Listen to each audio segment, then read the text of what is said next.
We're drinking white cranberry cocktail this morning.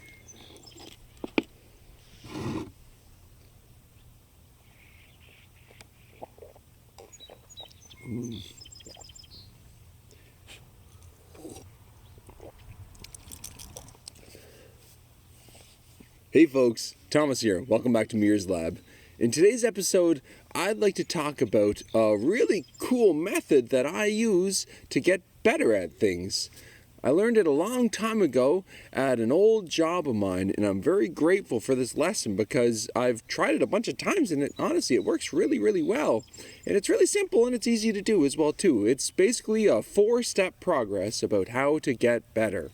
The process about how to get better can be used for pretty much anything in life, like if you just want to like get over a bad day that you had, or if you want to figure out how to save up enough money to get like a new guitar, or you want to make some new friends, or you want to like get over something that is like bugging you and you just can't get off your mind, or you want to learn how to fix your computer, or basically anything, It's really simple, and this is how it breaks down. The first step in the 4-step process on how to get better is the easiest one of them all, and it's being totally oblivious that there's any sort of a problem at all whatsoever to even fix or notice or whatever. You're just living life and you're just enjoying it and you're just going by day, living for the minute, and you're just loving life. And that's basically all you got to do for step 1 is just just don't do anything. Just do what you do, and then that will guide you towards step 2.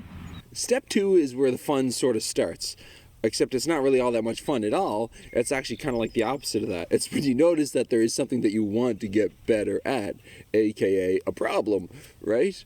So basically, we can figure that out in a lot of different ways, and we don't really need to waste time on that, because I'm pretty sure that most people know how to tell when there's a problem in their life. It's like something feels negative, or something just isn't going right, or it's like it just doesn't feel right, or whatever, Nobody else is really allowed to tell us what's right or wrong, because really, we can only know for ourselves what's truly right or wrong, and we can only decide for ourselves. But it is a pretty good thing to become aware of, when something is a potential problem or not going right in our life. And that is exactly what step 2 is all about. It's becoming aware that there is an issue or a problem or something that you just want to get better at in your life. And that's all you got to do for step 2, is just become aware and learn as much as you can about it. Try to understand it, And also, don't get too worried if you can't fully understand it or anything like that, because you got to take it easy on yourself, But do make an attempt to try to learn as much as you can about it, sort of thing. And that's step 2. Henry's really sort of exploring the space back there today. He really likes to smell things. Step 3 is once you've got a pretty good understanding of the thing that you want to get better at, and then you've also learned, whoa, cool, there were some birds that flew by.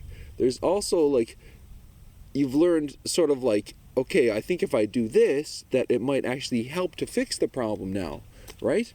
So basically, that's where you are practicing trying to get better at it now at this point. You realize, okay, I've got sort of a thing going on here, and I could go backwards. I could go back to forgetting that I have a problem, but that's sort of a whole different direction. It's almost like a tangent, going off sideways, because it's sort of you have a problem and you're ignoring it then.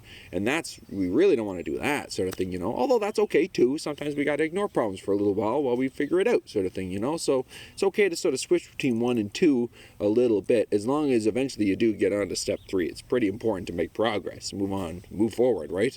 And so that's why step 3 is important, because that's when you're really making an effort to get better at the problem, If you're say wanted to learn how to make pizza better, step 1 would be not knowing that you are not making very tasty pizzas. Number 2 would be okay, I accept that my pizzas are not very tasty. Now I am going to learn how to make a tasty pizza. And then step 3 would be okay, I am making pizzas. I'm trying to make better pizzas, I've learned how to make better dough and sauce, and maybe I even learned how to make my own cheese. I don't know, and then then you would just try to make the pizza, but you also don't expect that it's going to be a perfect pizza, it takes time, and that is what step 4 is all about. Step 4 is all about trying to make the previous steps, especially number 3, which generally is the one that takes the most time, by the way. Step 3 takes the most time. All the other ones are not too bad, you know.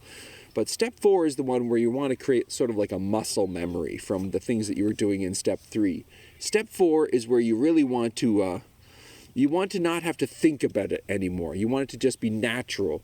You know, like this is just something that you do. You know, you don't even have to think about making tasty pizza anymore. It's just you know exactly everything that there is because you've messed it up so many times. There is literally no other mistakes left to make.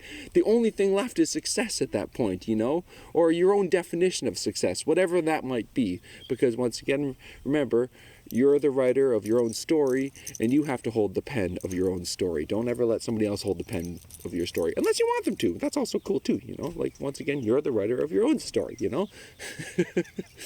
But, yeah, so that would be step 4. Step 4 is taking your previous efforts and putting them into motion. It's the proverbial doing, not trying, if you will. It's just putting it in practice. And at that point, once you're no longer really thinking about it anymore, well, honestly, that's pretty much my definition of that. It's better at that point, you know? It's made progress. You're no longer ignoring it. You're no longer trying to simply learn about it so you can get control over the situation or come to terms with it or get a grasp on it. You're no longer actively practicing it and sort of wandering in the dark and sort of figuring things out as you go, you know. You've got a pretty good understanding of the situation and you've got lots of practice for it. And then at step 4, you're just sort of like, you're just living la vida loca. You're just like enjoying it. You're just going along and you've sort of got it down at that point, and it's no longer a problem anymore. And hopefully it's gotten better, you know. Hopefully it's made some progress.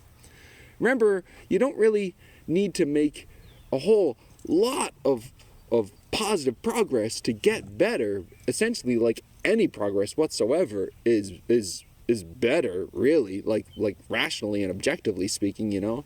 Like Confucius says that now I'm not going to really say, as long as we don't stop, it's always progress, you know. It doesn't matter how slow we go, as long as, like, even it's a snail's pace or a turtle's pace or whatever, as long as we're not stopping, we're still making progress. And that's really cool, you know.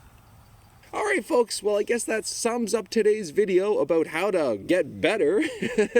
I hope that you enjoyed it. And if you did, then don't forget to hit the like button. And you can subscribe to the Mears Lab channel for more as well, too.